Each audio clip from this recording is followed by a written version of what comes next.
Welcome to Hope on Fire, relevant talk radio for young adults. Whether you're 25 or 45, there's bound to be a discussion that you care about. Our mission is to share practical ways to find God in your everyday life. Our host today is Sabine Vatel. You may have seen it coming or not, but whether you're downsized, replaced, or let go, losing one's job can be a devastating blow to anyone's self-esteem, financial security, and even relationship with God. The phrase, "you're fired," conjures up a certain reality TV for some, but there is nothing usually entertaining nor pleasant about losing a job. We're here today to discuss the challenges of job loss and the hope that comes with the search of a new life direction.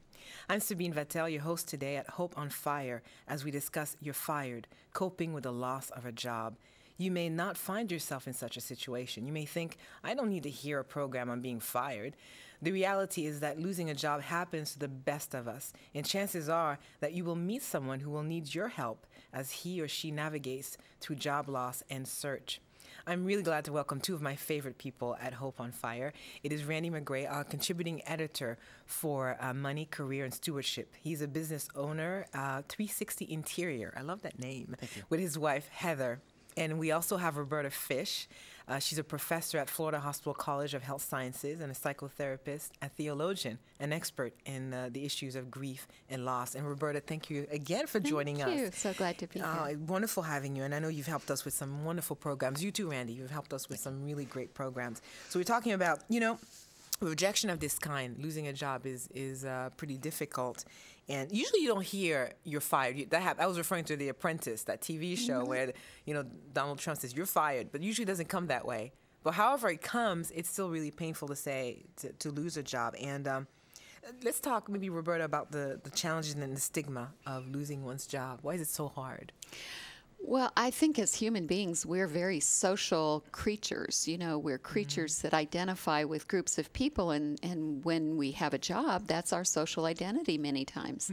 We have a personal identity who we kind of see ourselves as, but then there's this social identity, and, work is a very powerful and important part of our lives. I mean, most of us spend, a third of our waking, a third of our time, usually half of our waking time at our job. And so, it's not just the loss of this thing that I do, but it's the loss of a group. It's a loss of an identity. Yes. And that's very difficult. So even as you were talking, I remember playing with my sisters growing up and playing going to work. Yeah. Maybe I don't know if we were strange, but you grab your bag or briefcase and you pretend you're at the workplace. So it's so much part of who we are, right, Randy? I don't know how it is. Usually with a guy, it's associated really more intense. Don't you think? Well, I mean, from a guy's perspective, Yeah. I mean, the first thing that you meet somebody new, or you're at a gathering of people, and the first thing that seems to come out of a guy's mouth to another guy is, "What do you do?" And so much is associated with, I'm a business owner, or I work, I'm a nurse, True I do of whatever. women more so today too, I think. But sorry for interrupting. But yeah. I think it's probably true even more of women today than it used to be. But. Yeah. Yeah, I can identify because I think career. I know what it is to become married to your career. Yeah. Yeah. Well, okay. Sure. Sure. I know some men maybe they do that. What do you do, and kind of identify themselves with what they do and with the accomplishments. Well, and going along with that, a lot of times we acknowledge like what a divorce might feel like, but really when you've lost a job that you do have that kind of connection to, it's like going through a divorce. I mean, it's that kind of grief and loss. Right. It's big. Well, you bring that up. I'm glad you brought that up. This, what kind of grief? People may not even realize that they're going through a grief process when losing a job. Maybe you can talk about the kind of grief people experience as a result of a job. Sure. Loss. I mean, some of it depends on how the loss comes about, but if the loss is a sudden thing, it's kind of like no warning. With no warning, Yeah. it's the same thing as somebody dies with no warning. I mean, there's this, you're in shock, you're in denial, you go through the stages of, anger and depression and bargaining, and finally to getting to acceptance. But that's a stage, those are stages, and that's a process, and that takes time. It's hard. Yeah, in one of the articles that I came across, Roberta and Randy, this gentleman, I think it's going to be on our website if people are interested in knowing more. It's he talked about the there's a pre-termination phase. I think it's more applicable to those people who know that the end is coming. And then there's the terminated phase, and it talks about a certain stage of numbness, yearning, missing the routine, this sense of belongingness. Sure. And then there's a period of disorganization. So it's tough. Mm-hmm. Even for the people that are prepared. I mean, different jobs that I've been a part of where, you see somebody financially where they're leaving their job, and even if they knew it was coming and they've started to prepare for it, nothing really prepares you for, like, okay, today's my last day. Mm-hmm. I go in, I've known about it for, everyone's already done the party. They've already, said goodbye. Yes. They've done all that. And today's the day I come in to clean up my desk. Yeah. And you start, you take your pictures down, you say goodbye to everyone that's there. And yet the last stop on the way out the door is, what do I do with my, all the different things I have to clean up as far as HR issues, turn in your keys, your badge, whatever. And it still doesn't prepare people for the actual, I don't know that maybe you can be prepared totally for that, the emotional part of that. Yeah. You sound like you're speaking from experience. I think anybody here in the panel, people listening to us, we don't know how you feel, but each of us have gone through a sort of experience of loss of that kind when it relates to one's work. Now, I want to talk about the complication of grief. What if you're attached to an organization like a church, for example? A lot of people who listen to us are from Christian background. And what if there's some betrayal associated with that job loss? Doesn't that complicate the sense of loss? Oh, sure. Yeah, betrayal. I mean, that's one of them where you had a feeling that this is my family, where you are very connected to the people that are there, where you thought you were being viewed by your bosses in a certain way, then come to discover that you weren't. And yeah, the more we make, there's this old saying, but it's putting all your eggs in one basket. The more that job is everything to you, the more complicated the loss is going to be, because this will be a huge part of your life that will be gone, and like we said, your identity, who you associate with, your social life. I mean, depending on how ingrained you are in your job, that's a huge loss. Now, if you have somebody were you going to say something, Randy? Well, I was just going to add, I mean, I've been in that situation not from an employer perspective, but from an employee where I worked with someone that I went to church with, and it wasn't that I got fired, it was that I wanted to move on. It was just time to try something different, and yet you still worry about how is that going to affect our relationship, not only because we were friends outside of church, like you said, with that relational thing, but also at church, right. I mean, is this going to create some kind of a barrier that we can't even, work to get, be friends outside anymore? And I mean, it was averted, but it was something that really I think it weighed on both of us, because I kind of brought it up, and it was resolved. But, it's hard, even if you're the person that's just friends, not even part of that, but church friends that you work with can be an issue. Right. Oh, that brings something in my mind. Wouldn't that trigger also other losses you've gone through?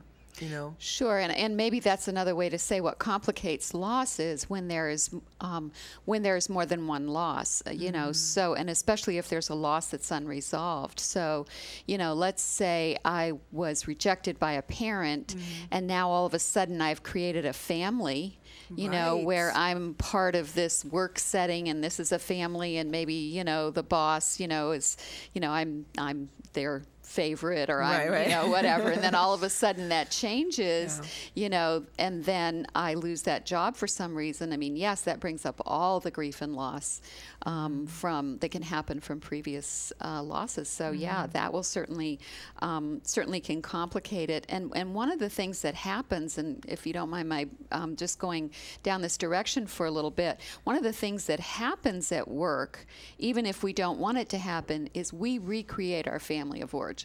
Right. And sometimes that's a really good thing. Sometimes it's not, because if we have unresolved issues from family of origin, then many times we go into a work setting and we recreate that. And so the messiness that we had maybe at home in some way, we recreate it. Our sister shows up, or, our mother shows up, or, whoever it is. And, and then there's this old familiar feeling, that we have. And those transference issues are very present. No, it's good that you bring that up. I think people to be aware of what's going on within, it's very important. I think it could actually help them in the process of healing healing. You know, and in speaking of healing, you have somebody who's facing that. How would a spouse or brother or sister or friend, let's talk about how to best support somebody who's going through something like that, a job crisis. You know, what has... Well, one of the first things that you don't say, you might say this eventually. Yeah, let's start with that. Yeah, but you don't but say. the first thing you don't say is, you'll get another job, you know, because after all, right, you know, But what if it's true? Well, but it probably is true. Right. You know, it's the same thing, I guess, as when you think of, you know, if a couple loses a baby, maybe it has a miscarriage. Well, you know, the likelihood is they're going to have another, you know, baby. Oh, but well, that's rough. Yeah, but you don't want to, that's not the first thing you want to say. No. Oh, you'll have another one. Because after all, you know, this job was important to you. This job meant something. And so to just dismiss it as if it's no big deal, you don't want to do that. You want to really listen to the upset, to the pain, to the hurt, you know, and to identify, to listen. I actively listen. You know, there might come a point at which you can say that, but that's not what you say at first. No. Not initially, yes. I'm trying to think what helped me a lot was just the idea affirming kind of that I was all right, that I was okay. Because sometimes I think it's kind of a blow to your self-esteem as a young adult. I think it was in my early 20s when I lost my first job. Do you think it's harder for young adults? I mean, they've never perhaps failed before.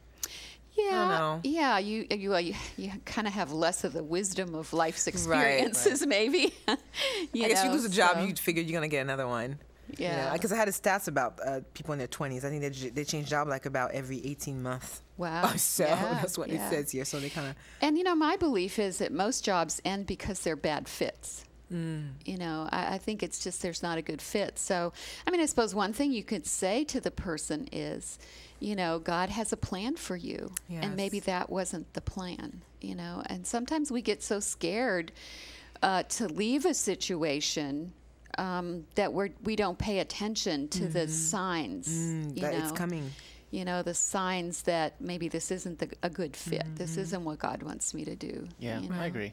I mean, the comfort level after a while, you've been, especially someone that spent a long time at one job, you get a comfort level that this is my routine. I leave at this time. I know I could drive there in my sleep if I had to, and it just, you know, everything just kind of goes into place. You know where you fit. You know the hierarchy. You know all the nuances. So there's nothing new for you, but that, you know, the thought of starting over is, I think, the uncomfortable. You know, the unknown, fear of the unknown. Whether so they may be facing a blessing in disguise, is what we're saying. This is a new opportunity for something else. God is opening a door.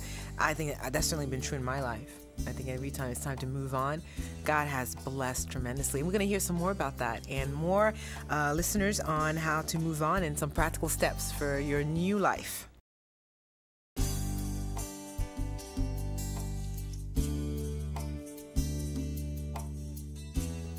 Welcome back, everyone, to Hope on Fire, relevant talk for young adults. And here in the studio, we have Roberta Fish and Randy Magray. And we're talking about coping with job loss, a very valuable topic. And I'm enjoying my time with you, although the topic is rather sobering. And I know for those who are listening and who are tuned in, not by accident, but to really find some encouragement. I really believe that there's no accident in this. So we left off talking about how a job loss, like any actually catastrophe, can also be a way for God to do something really magnificent in our lives. And I think personally you've experienced that, Roberta, and you have too, Randy.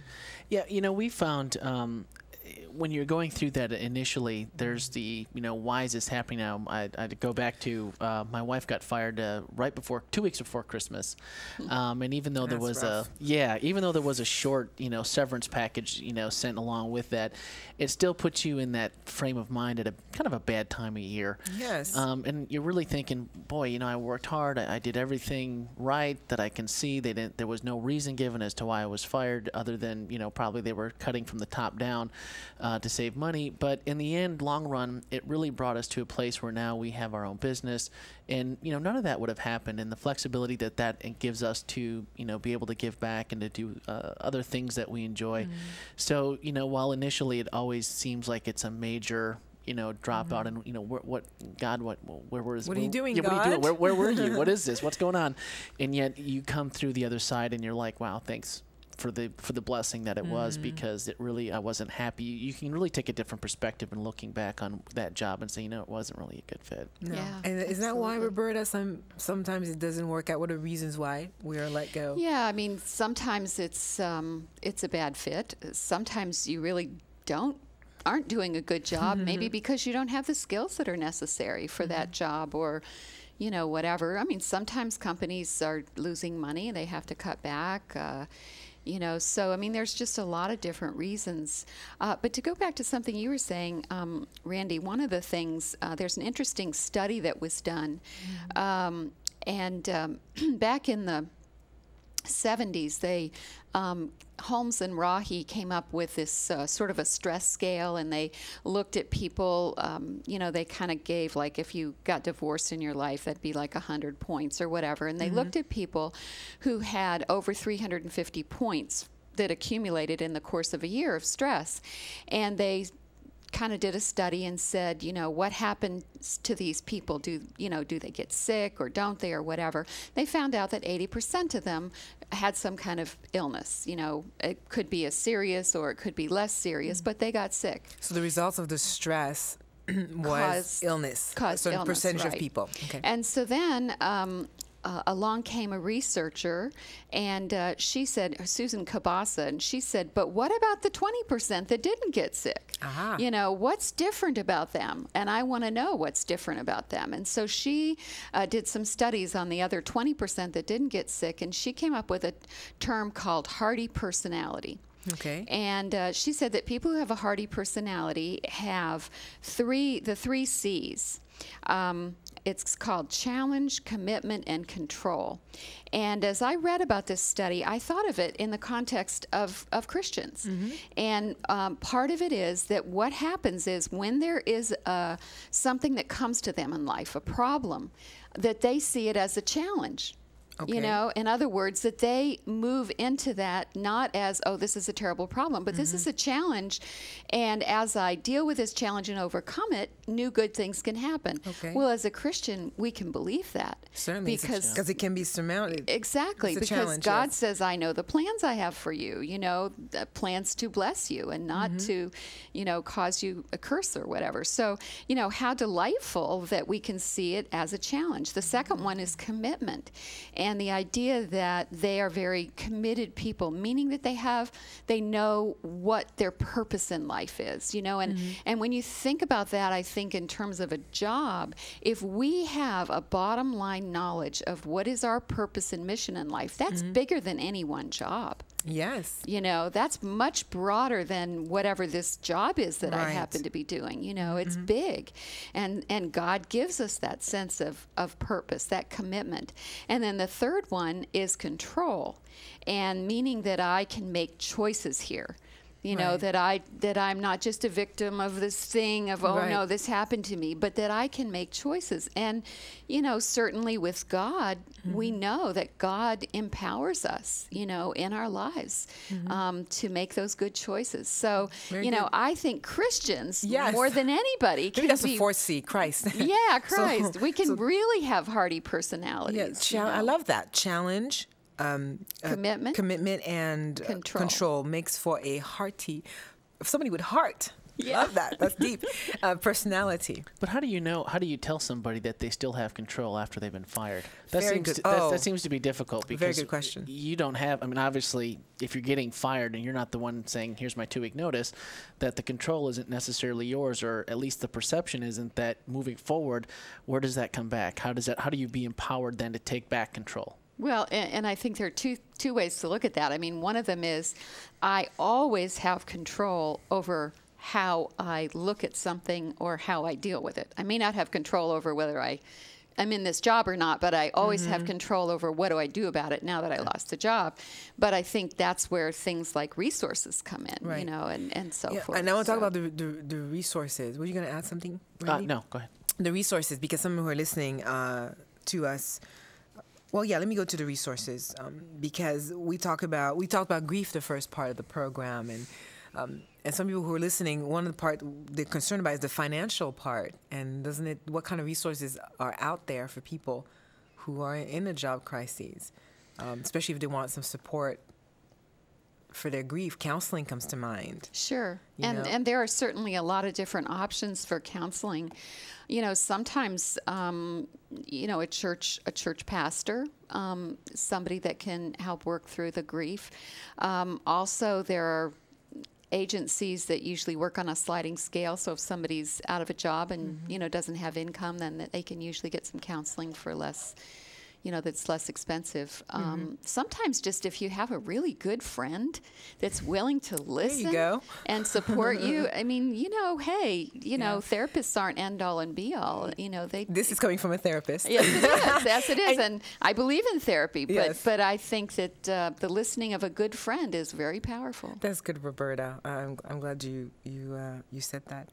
And now, I've read many times on careers, books on careers, etc., Randy, that your job becomes then looking for a job. And I think what I was going to ask you next, how do you keep a positive attitude while looking for employment? And I think you sort of answered that, changing one's attitude and choosing to sort of be positive and trust. I think part of that is, though, financially is part of that. Are you, you know, were you set up for losing your job, or were you prepared for losing your job? Fireproof yourself. Right. So how do you do that? In the process of looking towards for another job, if that becomes your job, obviously you still have to put gas in the car to go to interviews. You have to, you know, have internet connection if that's the way you're searching online for a job, or get to the, you know, the job center, or if it's a long duration, if you have to get to the unemployment office or things of that nature. But, you know, we've talked about all the principles, you know, on other shows, and it's something that I think most people know already, but it's not something people like to think about, because in order to fireproof yourself for this, it takes action on our part, which isn't always the fun part. You know, the fun part is spending what we make on things we want versus kind of making ourselves secure for the future. That's not usually the fun part. People don't get excited about that. Hey, you referred to previous shows and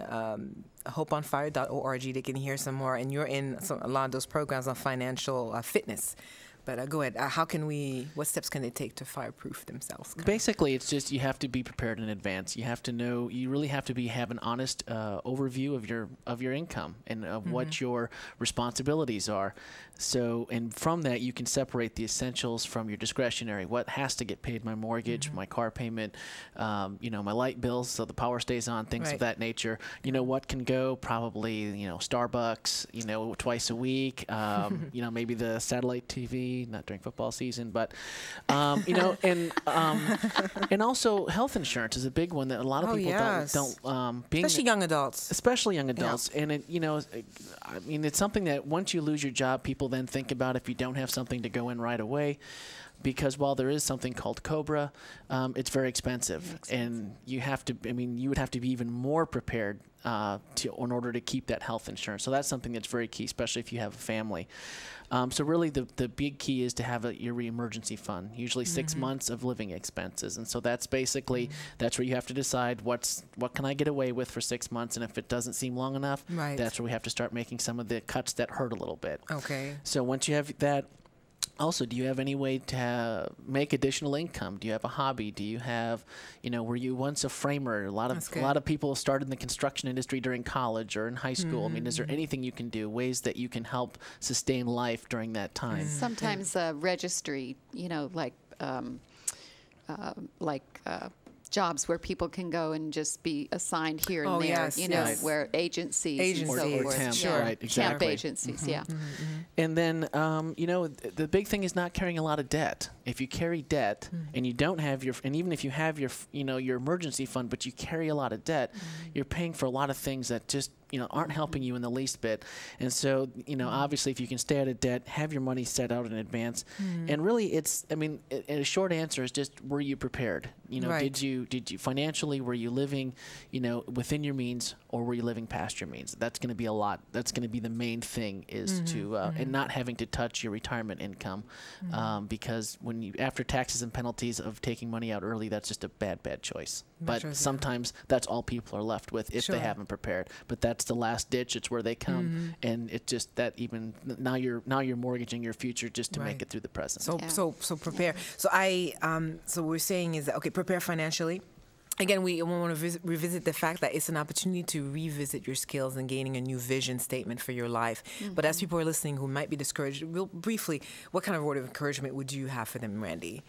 As we prepared for the show, one text came to mind. It was 1 Samuel 2:6-8 in the Message, and it reads, God brings death, God brings life, brings down to the grave and raises up.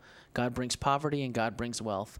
He lowers, he also lifts up. He puts poor people on their feet again. He rekindles burned out lives with fresh hope, restoring dignity and respect to their lives. Where's that from? That's 1 Samuel 2:6-8. Okay, beautiful, beautiful. And, that's about the time we have, actually. And I want to thank you, Randy, for joining us in this program. And Roberta, you're welcome. Always a pleasure to have you on this program. And those of you who join us at Hope on Fire, thank you. I want to leave you with these words. The God who calls you is faithful, and he will do it. That's the text in 1 Thessalonians 5:24. It was shared with me at a time when I wasn't sure about finding an opening where I could use my gifts. I've gone back a lot to it in my experience. I hope it's an encouragement to you as you choose to trust his faithfulness. Don't give up. He has a purpose for you.